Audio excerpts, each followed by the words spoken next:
네, 여러분 지금부터 제17회 세계해양포럼 해양정책 세션 패널 토론을 이어가도록 하겠습니다. 좌장님과 토론자분께서는 앞으로 나와주시면 감사하겠습니다.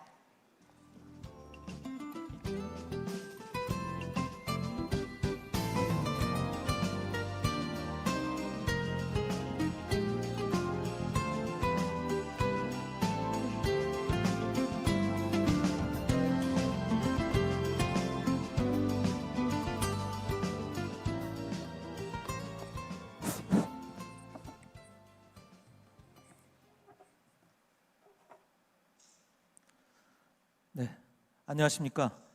김규환입니다. 앞서서 여러분들 세 분의 발제자분들의 아주 중요하고도 귀중한 그런 발표 잘 들었습니다. 저는 아주 세 분의 발표 한 분 한 분 모두 감명 깊게 들었고, 또 이 분야가 서로 다르지만 결국에는 하나로 연결이 되는 그러한 발표들이었다고 생각이 됩니다. 지금부터는 앞으로 남은 시간 동안 패널 분들을 새롭게 모셔서 우리 발제자분들과 함께 토론 그리고 질의응답을 갖는 세션을 진행하고자 합니다. 발제나 저희 토론에 있어서 궁금하신 점은 토론 끝에 Q&A 세션에서 답해 드릴 수 있도록 하겠습니다. 그럼 우선 오늘 함께 해주실 패널분들을 소개해 드리겠습니다. 우선 처음으로 최상희 한국해양수산개발원 부원장님 참석해 주셨습니다.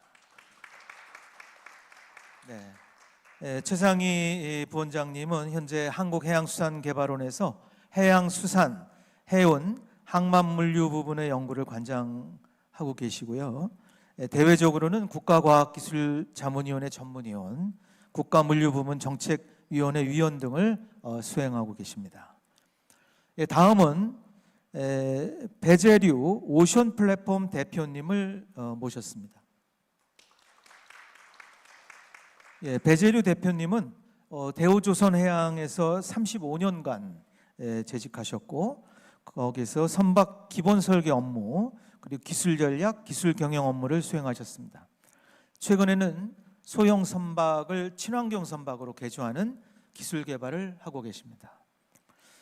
다음으로는 한양대학교 해양융합과학과 교수이신 신경원 교수님을 모셨습니다. 신경원 교수님은 2003년 한양대학교에 부임하셔서 해양 생태환경 진단 분야의 교육과 연구를 수행해 오고 계시면서 현재 해양융합공학과 교수이시면서 해양대기과학연구소 소장을 역임하고 계십니다. 활발한 연구 활동으로서도 아주 유명하신 분입니다. 세 분 감사합니다. 그러면 우선 소개해드린 순서에 맞춰서 최상희 부원장님의 패널 토론이 있겠습니다. 감사합니다. 오늘 네 분의 발표 굉장히 잘 들었습니다. 제가 오늘 발표하신 내용 중에 세 가지 주제에 대해서 토론을 좀 드리고 싶은데요.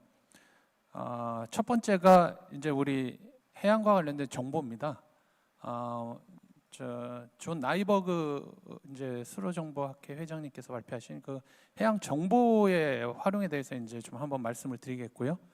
두 번째가 이제 우리 이영경 본부장께서 말씀하신 그 친환경 선박 부분, 세 번째 우리 이기택 회장님께서 말씀하신 해양 산업에 관련해서 전반적으로 한번 토론 관련된 내용을 좀 말씀드리도록 하겠습니다. 현재 그 해양에서 이 정보의 중요성은 굉장히 커지고 있죠. 기후 정보라든지 해양 지리 정보, 그리고 수로 정보, 선박이나 이런 해상 운송의 어떤 그 객체가 포함된 그 각종 사물 정보가 우리 그 미래의 과학기술 발전을 결정짓는 아주 중요한 시기에 와 있습니다. 국내에서 이제 제가 이제 국가과학기술자문위원회 전문위원을 이제 하면서 우리 해양 재난 안전 분야의 여러 가지 과제들을 살펴보면 해양 정보를 기반으로 한 다양한 그 R&D가 굉장히 많이 수행이 되고 있습니다. 최근 한 3, 4년 들어서 굉장히 급속도로 많은 새로운 과제들이 이제 올라오고 있는데요. 이 스마트 기술의 어떤 그런 급속한 발전에 힘입어서 해양 정보를 생산하는 그런 개발 과제, 그리고 해양 정보를 활용하는 과제, 이와 같은 다양한 분야에서의 어떤 그 연구 개발들이 이제 각각 따로따로 좀 이제 수행되고 있는 것이 현실입니다.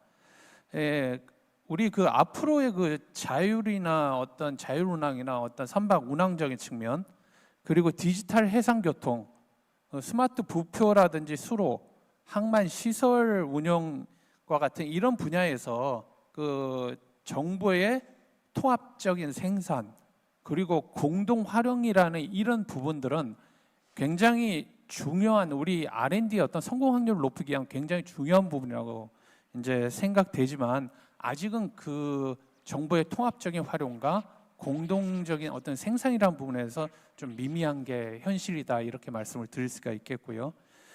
향후에 우리 이 해양과학기술 연구개발에서의 개발 효율성이라든지, 그리고 예산 운용의 적정성, 이런 부분들을 위해서는 정보 생산의 통합, 그리고 상호 공동 활용, 이를 위한 전담 조직의 운영이 좀 필요하지 않을까라는 부분입니다. 이를 통해서 정보의 개방도 이제 시키고요. 그리고 이 확산도 급속하게 좀 확산을 추진함과 동시에 정보의 보안 및 관리 운영의 효율화를 기반으로 그 해양 경제 확산에 그 직접적인 좀 기여를 가질 수 있도록 해야 되지 않을까라고 좀 말씀을 드리고 싶습니다. 두 번째로는 이제 현재의 우리 해상 운송 분야에 있어서의 화두라고 한다면, 언제쯤 완전하게 친환경 선박으로서의 연료 전환이 이루어질까입니다. 이 친환경 연료의 그 전환하고 그 선박의 발주 확대가 향후 우리나라가, 우리 해운업이 나가야 될 빅 아젠다이자 의무라고 이제 생각하는 부분입니다. 발표에서도 보셨지만 그 연료와 선박의 발주 변화가 LNG에서 메탄올, 그리고 암모니아 또는 수소 전기, 이 방향으로 변화해 나갈 거라고 이제 모두들 생각하고 계실 텐데요. 거의 뭐 순서가 정해져 있는 듯하게 보여집니다. 그런데 결정적으로 그 전환되는 연료의 순서가, 저는 이렇게 봅니다. 어느 연료 생산이 가장 생산적인 측면에서 용이하고, 그리고 가장 효율적이고 저렴한 비용으로 공급될 수 있는지에 따를 수밖에 없겠다라는 부분과 더불어서 그 생산부터 저장, 운송, 공급, 벙커링까지 이루어지는 연료 공급망을 누가 선점하느냐에 따라서 최종 벙커링의 주도권 또한 달라질 것이다, 이렇게 좀 판단하고 싶고요. 이렇게 그 국가 간, 기업 간의 주도권 확보 경쟁에서 우리 그 생산, 저장, 운송, 공급의 과정에서 첫 번째로 우리 관련된 기술들이죠.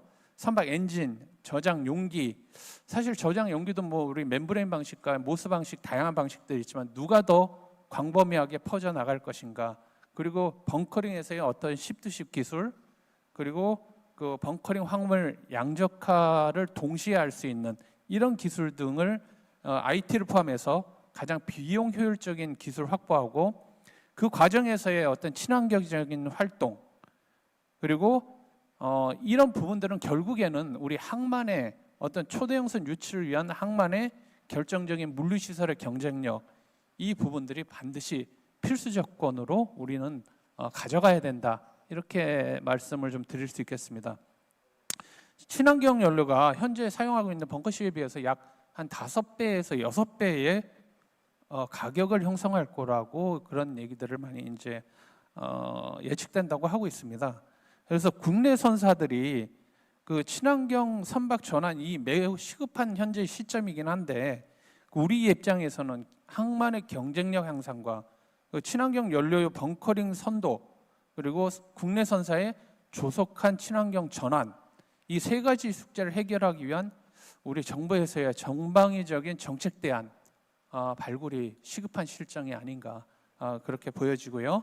마지막으로 우리 항만 해양 산업에 대해서 말씀을 좀 드리면, 해양수산업을 전체적으로 통틀어서 저희가 한번 분류를 해보면 뭐 굉장히 많습니다. 선박 해양 플랜터 건조수리, 기자재 제조, 해양 자원개발 건설, 레저 관광, 이와 같이 9개 산업으로 분류가 되고 있고요. 오늘날 우리 해양 산업이 타 산업에 비해서 좀 수면에 묻혀 있다라고 생각이 드는데, 이 조선 이외에 타 산업이 없다. 이런 부분들을 살펴봤을 때 우리 해양 관련 기업들의 영세성하고 소상공인 중심의 창업 구조, 그리고 미래 해양수산 세대의 해양수산의 낮은 취업 창업 관심도가 좀 원인이 되지 않았을까라고 생각을 합니다. 우리가 미래 신해양 강국으로 좀 나아가고자 한다면 해양 기업들의 미래에 대한 지속적인 투자가 필요하고요. 그리고 국민 친화적인 해양 사업을 저희가 발굴을 해야 됩니다. 아울러 과감한 기술 혁신에 대한 기업의 투자, 따라서 스타 해양 산업을, 조선 이외의 스타 해양 산업을 발굴해야 될 것이고요.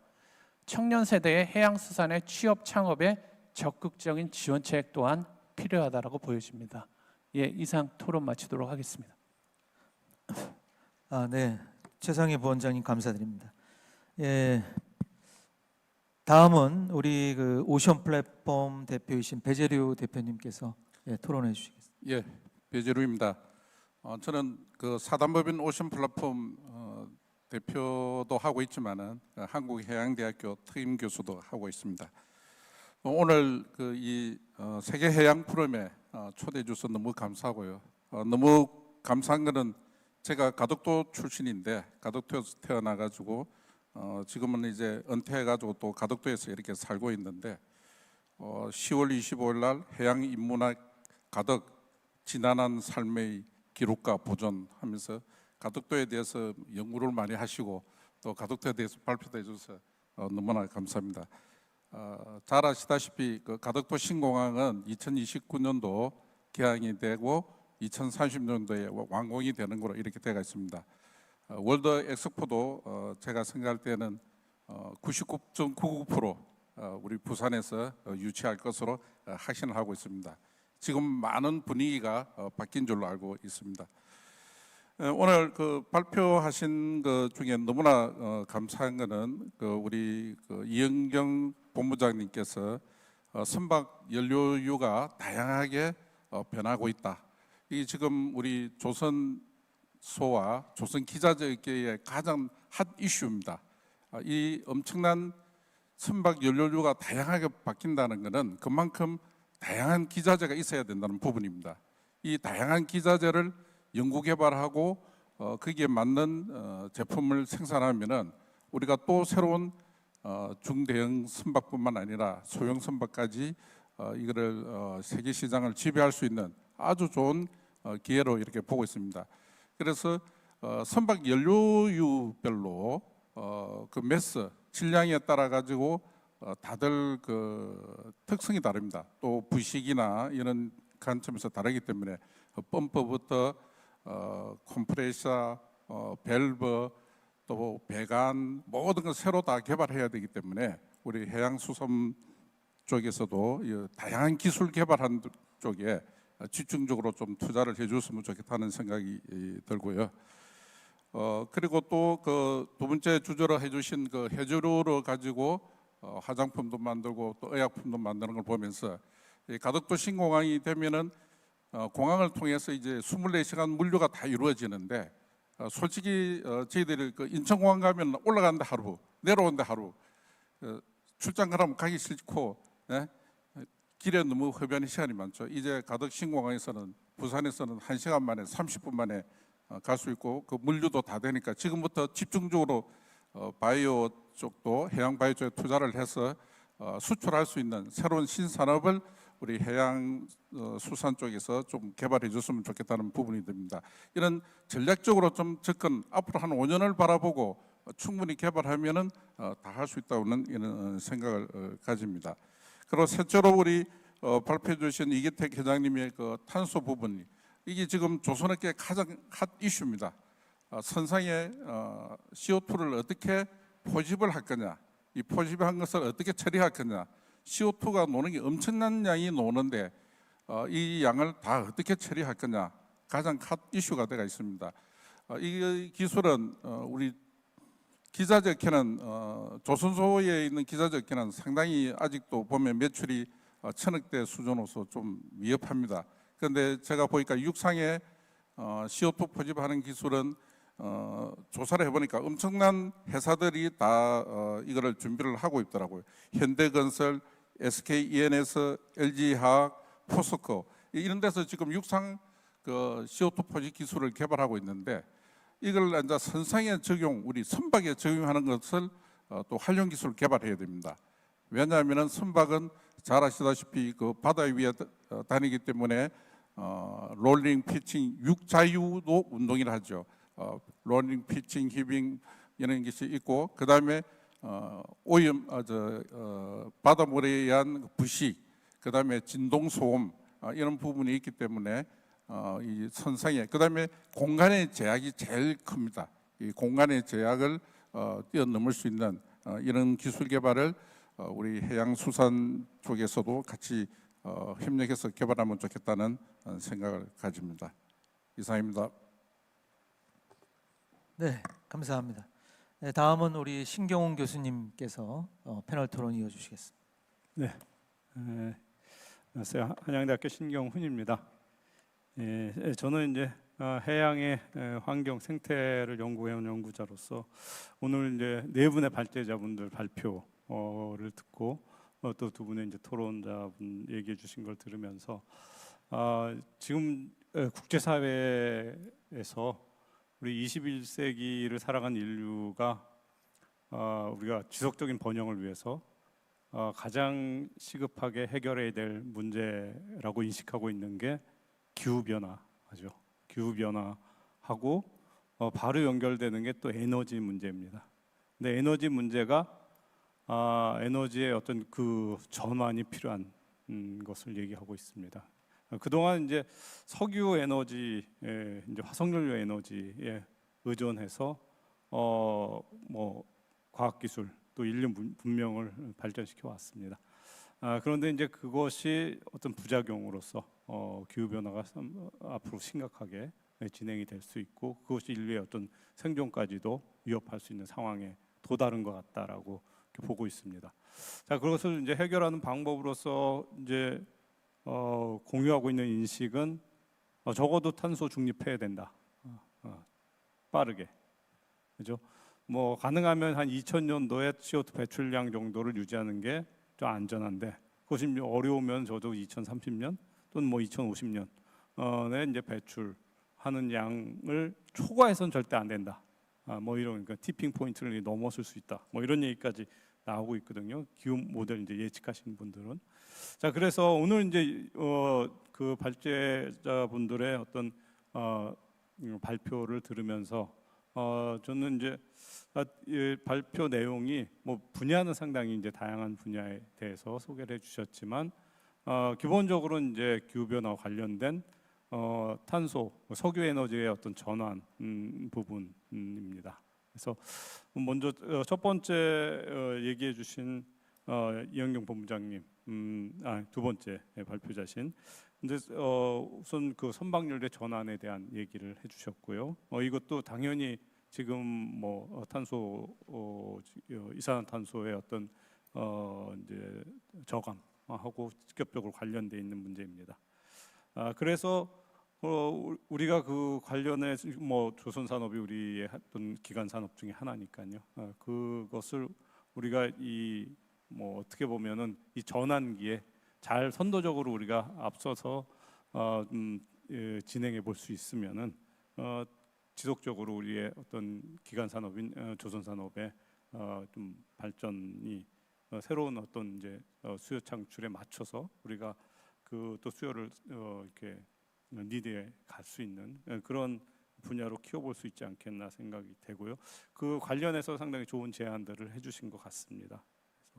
그래서 선박연료의 전환 그리고 또 그거와 관련된 어떤 운반 이제 캐리어의 또 문제 그리고 또 여러 가지 뭐 항만 시설까지도 개설이 돼야 된다라는 그 부분이 전부 연결돼 있는 것 같습니다. 두 번째 또 발제자이신 세 번째군요. 세 번째 서경석 실장님 얘기해 주신 거는 해양 바이오 관련된 얘기였습니다. 해양 바이오 에너지 쪽에 뭐 문제로서 이제 지금 해조류에 대한 얘기를 주로 해주셨는데요. 그래서 지금 이 문제는 뭐 발표에서도 있었지만 블루푸드 뿐만 아니라 요즘에 그 이산탄소 흡수원으로서 해양의 어떤 식물 자원을 사용하는 이제 블루카본에 관한 거하고 또 연결되는 것 같습니다. 그래서 특히 해조류는 식량으로서의 중요성뿐만 아니라 여러 이제 고부가 가치 물질들, 유용 물질이 거기서 많이 나올 수 있고 그쪽에 관련된 R&D를 또 우리나라에서도 선도적으로 많이 진행을 해왔습니다. 특히 이제 해양수산부에서 그 R&D 투자를 이제 주도해 오신 것 같고요. 그리고 좀 뭐 최근에 계획하고 계신 이제 한미 국제 공동 연구를 통해서도 한 차원 높은 이제 어떤 R&D 성과가 나오지 않겠나 이렇게 기대가 됩니다. 그런데 이제 가장 저도 이거에 관심이 이 문제에 대해서 관심이 있고 또 여러 가지 그 동안에 나온 연구 결과들을 이렇게 볼 때 역시 이제 발표에서도 있었지만 대량 생산 이 문제가 가장 핵심 요소인 것 같습니다. 그래서 여러 가지 유용 물질을 우리가 이제 뭐 찾아내고 그걸 또 이제 정제할 수 있는 기술도 개발하고 뭐 그렇지만 이제 결국 재료가 충분하지 않으면 그 수요를 따라갈 수가 없기 때문에요. 산업 발전에 어쨌든 제한 요소로 작용하고 있는 해조류의 어떤 대량 그 생산을 할 수 있는 그런 어떤 시스템을 구축하는 거, 이 부분에 대해서 집중적인 투자하고 연구 개발이 이제 진행되어야 할 것 같다는 생각이 들었습니다.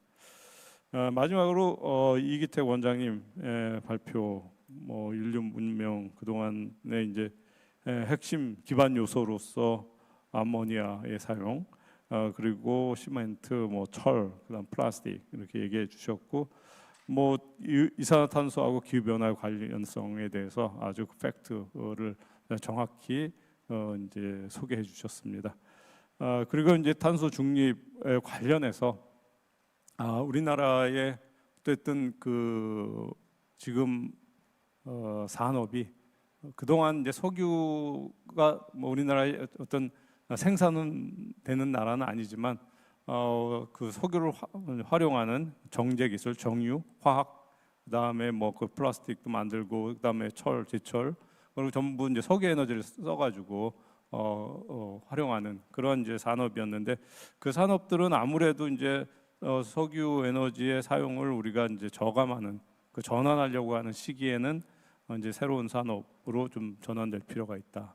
그 부분에 있어서 해양의 어떤 활용성에 대해서 다양한 이제 고려가 필요하다라는 거고요. 거기 이제 해양 과학 기술이 같이 동반이 돼야 될 것 같고, 그다음에 해양을 CO2의 어떤 흡수 저장고로서 활용할 수 있는 새로운 어떤 아이디어를 제안해 주셨는데 이 부분에 대해서는 이제 저도 개인적으로 상당히 관심이 많고 또 앞으로 우리 이제 해양 과학을 하는 여러 연구자들 또 공학적인 부분에서 같이 또 이제 협력을 해줄 분들 같이 진행을 하면은 아직 국제사회에서도 시작된 지 얼마 안 된 분야이기 때문에 우리가 집중 투자를 한다라면은 충분히 선도해 나갈 수 있는 분야가 되지 않겠나 이런 생각을 해봤습니다. 네, 이상입니다.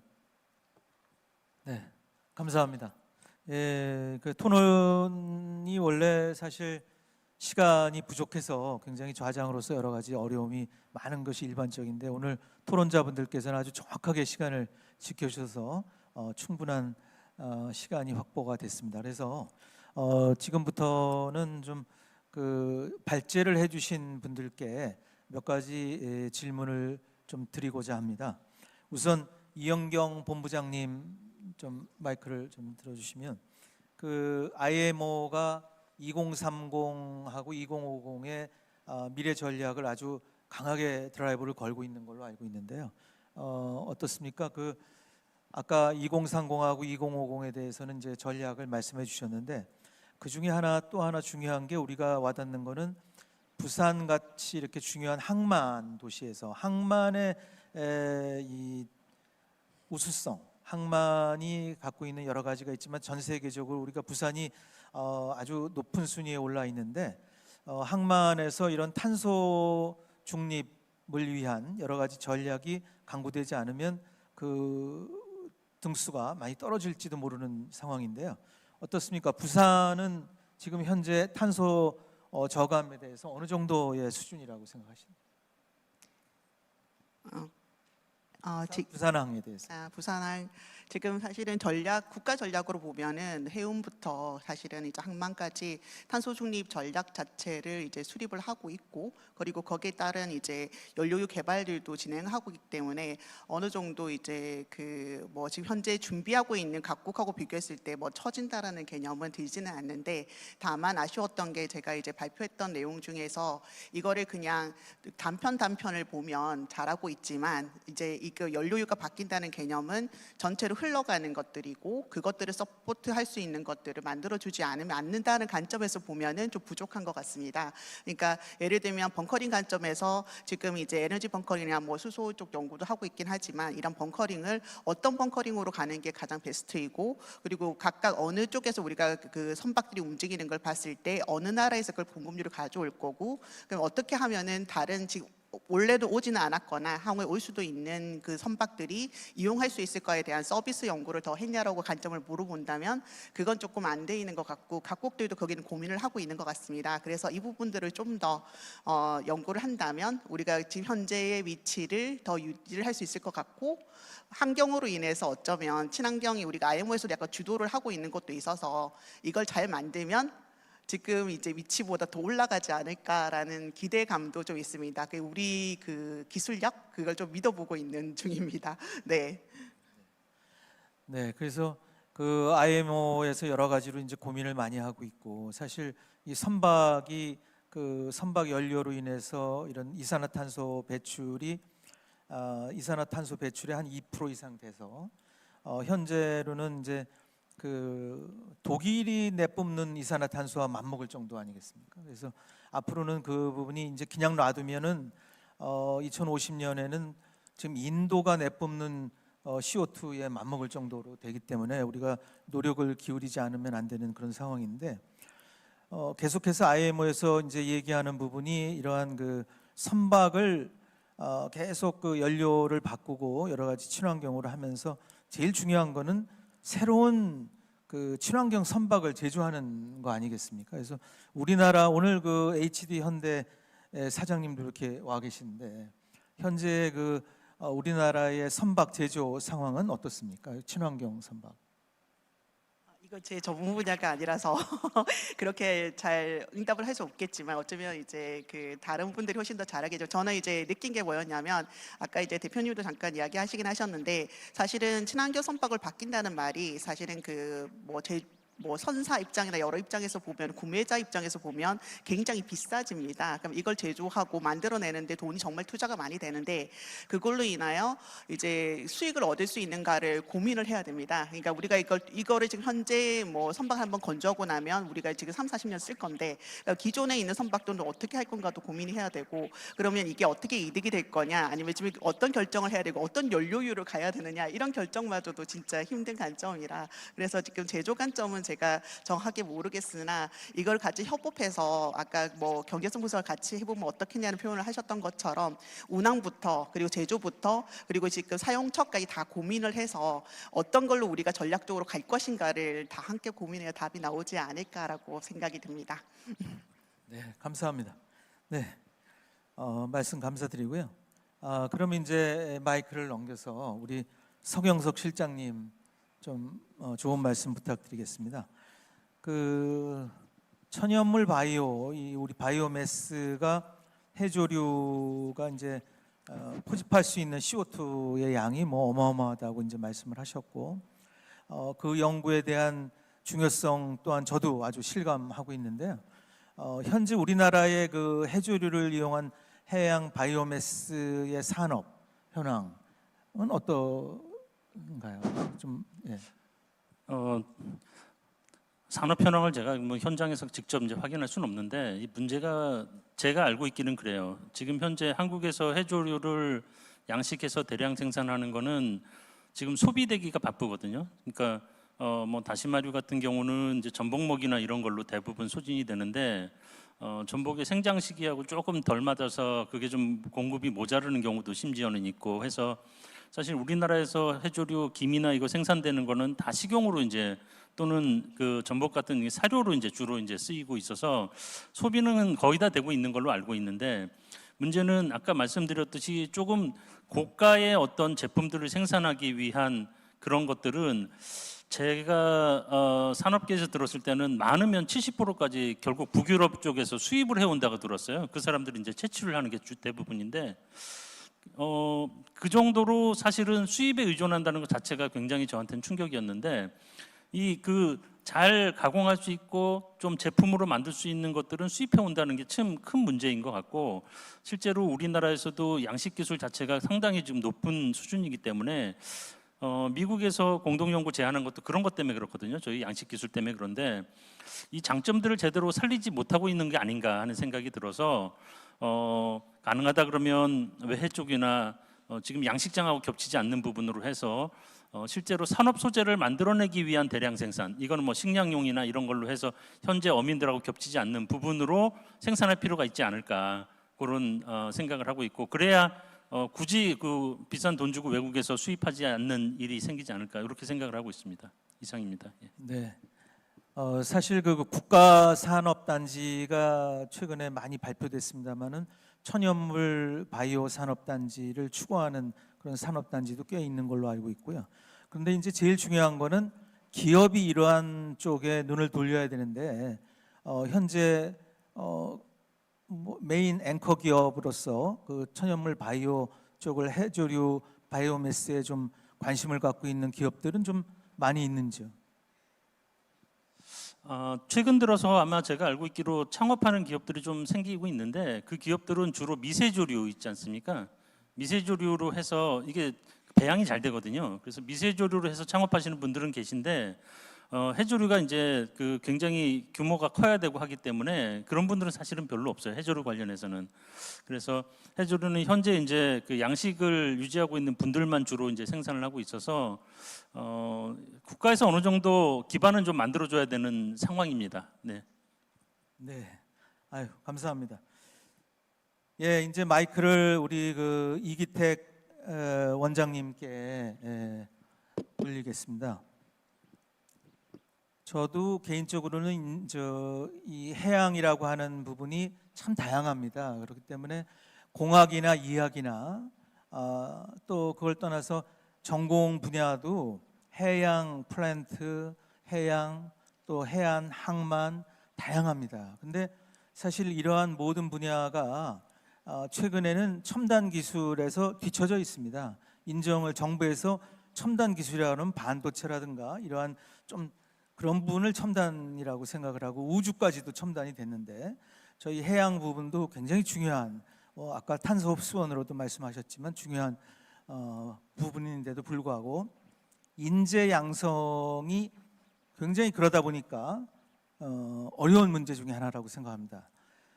그래서 원장님이 생각하시기에는 정부에서의 그 노력도 필요하고 또 대학에서의 노력도 필요할 것 같은데 각각에 대해서 어떠한 노력이 좀 필요할지를 좀 말씀해 주시면 고맙습니다.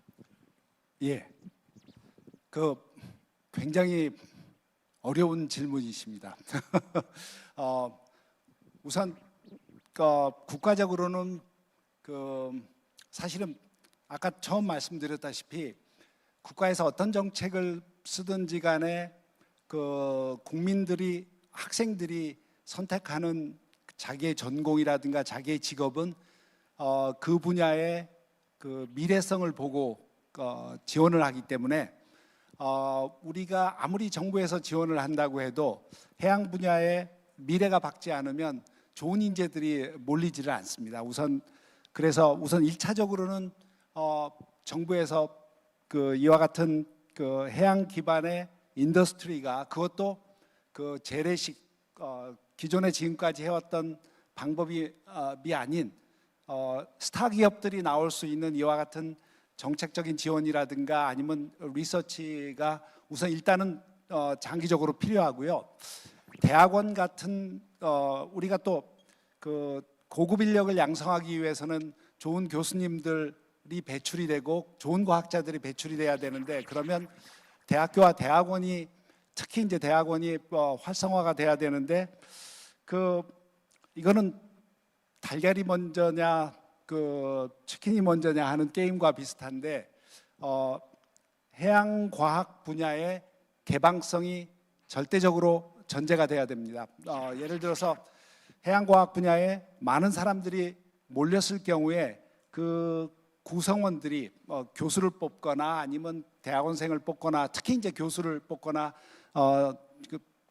정부출연연구소에서 연구원을 뽑을 때 해양을 전공하지 않은 사람에 대해서도 굉장히 개방성을 가지고 그와 같은 분들이 들어왔을 때 새로운 학문이 창출이 될 수 있는 그 가능성을 열어줘야지만이 이 분야의 인재들이 몰려오지, 예를 들어서 해양 분야의 개방성이 전제가 되지 않으면 제가 보기에는 굉장히 어렵다고 봅니다. 저는 1차적으로 학계와 연구계가 특히 이제 초임 연구자들을 선발을 할 때 개방성이 전제가 돼야 되고, 그리고 또 국가적으로는 최소한 여기에 인더스트리가 형성이 될 수 있는 어떤 그 정책적인 지원이나 이와 같은 것들이 동시에 진행이 되면 우리가 미래를 한번 기대를 해볼 수 있지 않을까 생각을 합니다. 네, 아주 중요하신 말씀 감사합니다. 개방성이라는 부분이 굉장히 저도 중요한 하나의 부분인데 아주 핵심을 정확하게 말씀해 주셨습니다. 이제 그 세 분 발제자분들한테 제가 드릴 수 있는 질문은 다 드렸기 때문에 오늘 발표 토론을 맡아주신 세 분께서 한마디씩만 또 해주신다면, 우리 최상희 부위원장님부터 마지막 중요한 멘트를 하나 부탁드리겠습니다. 일단 제가 세 가지 측면에서 다 이제 말씀을 드린 것으로 이제 하는데요.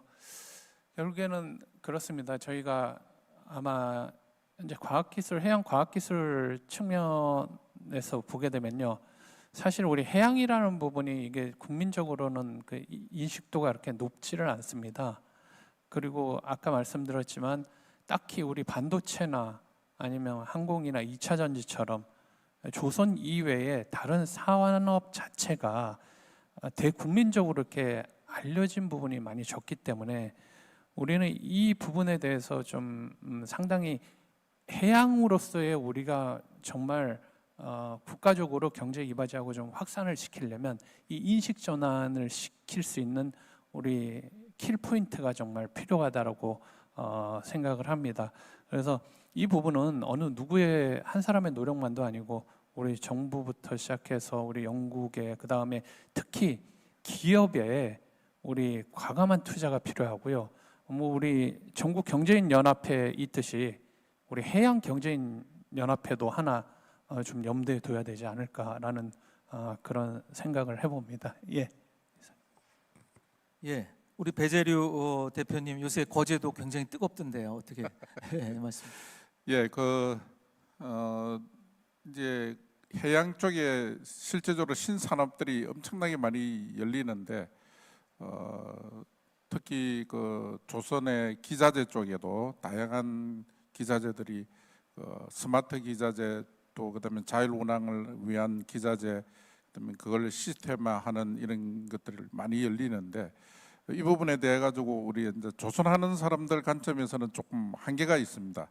또 여러 가지 제어 기술도 많이 들어와야 되고 또 다른 기술도 많이 들어와야 되는데, 그래서 그 다른 산업군에서도 좀 범국가적으로 조선뿐만 아니라, 조선은 이미 이제 너무나 빅3가 다 세계 1, 2, 3위를 하면서 잘하고 있으니까 기자재 산업을 키워야 되는 부분입니다. 특히 기자재 산업을 키우면은 100년, 200년, 지금도 유럽에 있는 기자재들은 다 세계를 지금 지배를 하고 있고 미국도 마찬가지고, 그런데 우리도 빨리 기자재를 좀 더 켜야 되고 그 부분에는 또 인력이 말씀하신 것처럼 대학과 산업체 같이 연계해서 인력들이 육성이 빨리 돼야 되는 그런 부분입니다.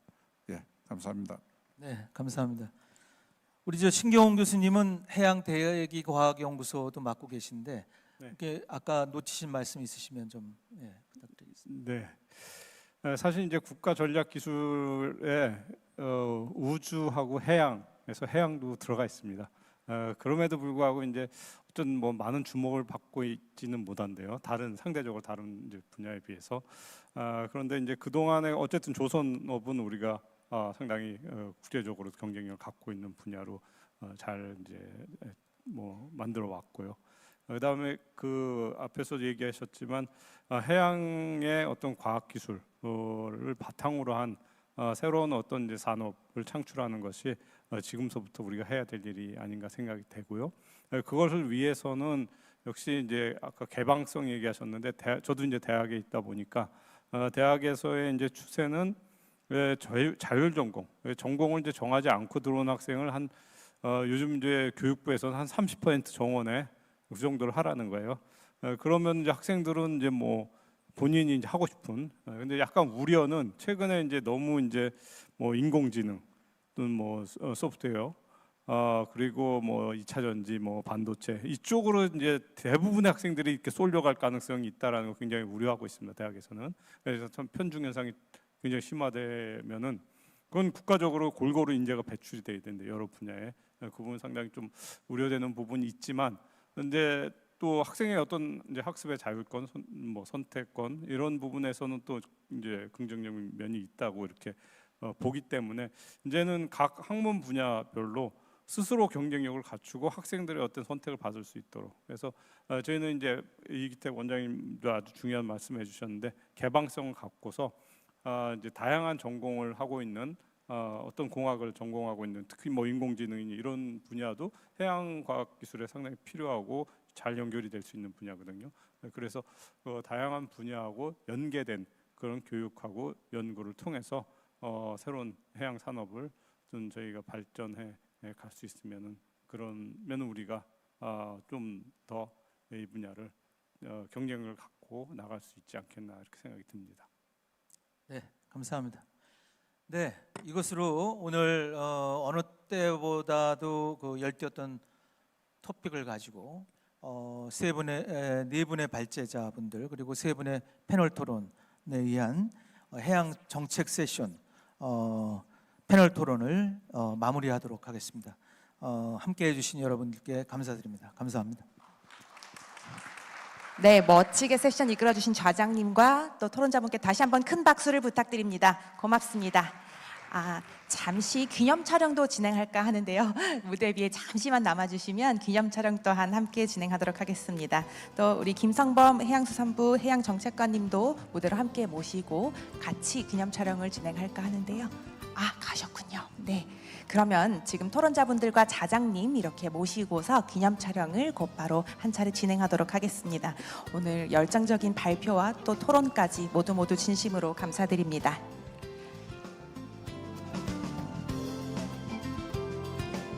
어디 중간 조금 자리 이동하실까요? 괜찮습니까? 네, 그럼 곧바로 진행하겠습니다.